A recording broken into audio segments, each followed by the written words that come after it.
여러분 안녕하십니까, 왕상환입니다. 두 달 남짓 앞으로 다가온 대선, 여러분은 어떤 마음으로 지켜보고 계십니까? 또 차기 대통령의 조건으로 가장 중요한 것은 뭐라고 생각하십니까? 지금 국민들의 마음을 얻기 위해 각 후보들이 경제민주화와 복지를 비롯해서 통합, 소통, 화합, 그리고 정치 쇄신 등 많은 단어들을 제시하고 있는데요. 과연 이 시대에 걸맞는 가치랄까, 리더십에 대해서 생각해보지 않을 수가 없을 것 같습니다. 오늘 생방송 심야 토론에서는 18대 대선을 앞두고 시대상을 반영한 리더십과 대통령의 조건에 대해서 토론해보고자 합니다. 오늘 토론을 위해서 각계 전문가 5분을 모셨습니다. 안녕하십니까? 안녕하십니까? 또는 방청석에는 인터넷을 통해서 참여를 희망해주신 방청 여러분 나오셨습니다. 늦은 밤 고맙습니다. 안녕하십니까? 시청자 여러분들도 토론에 참여해 주십시오. 서울지역번호 02-785-2400번으로 전화주시면 되겠습니다. 네, 이제 대통령 선거가 두 달 남짓 앞으로 다가왔습니다. 각 후보들이 통합과 소통, 정치 쇄신, 많은 이야기들을 지금 화두로 꺼내고 있는데요. 오늘 나오신 분들께 대통령의 조건이랄까, 이 시대가 요구하는 대통령은 어떤 사람이어야 되는지 간략하게 말씀 듣고 토론 시작하도록 하겠습니다. 첫 번째 임명진 목사님께 부탁드릴까요? 네. 대통령 자격이 뭘까?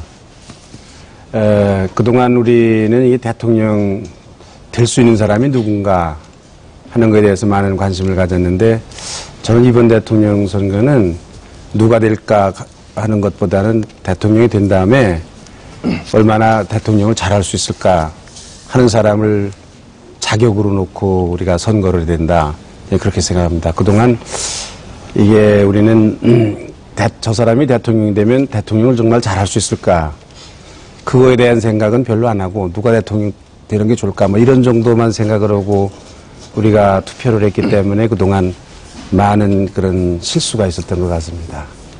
어떻게 하는 게 대통령을 잘하는 겁니까?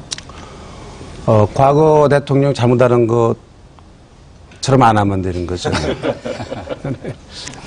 윤 교수께서는 어떤 조건을 생각하십니까?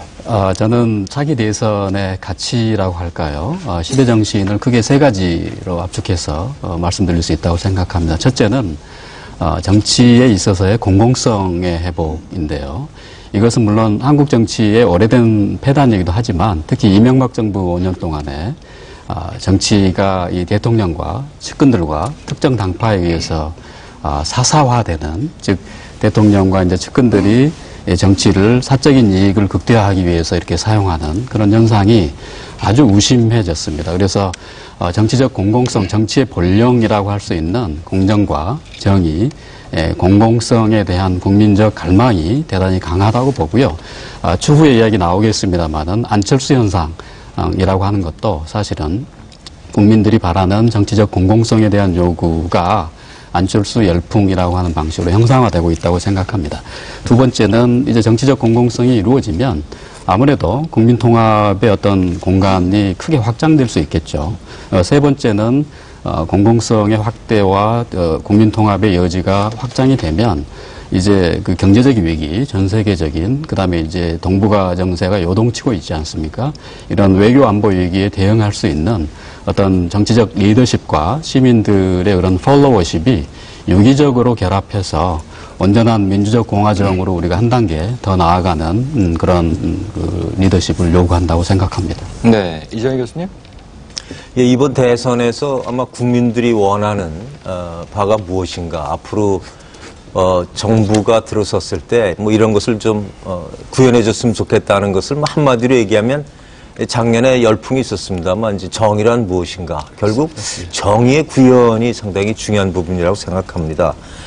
우리 사회에 있는 여러 가지 불공정의 문제들, 또한 어떤 구조적인 불균형, 뭐 이런 것이 상당히 많이 있기 때문에 이런 것을 어떻게 이제 공정한 사회로 만드는가, 또 투명한 사회로 만드는가 하는 것이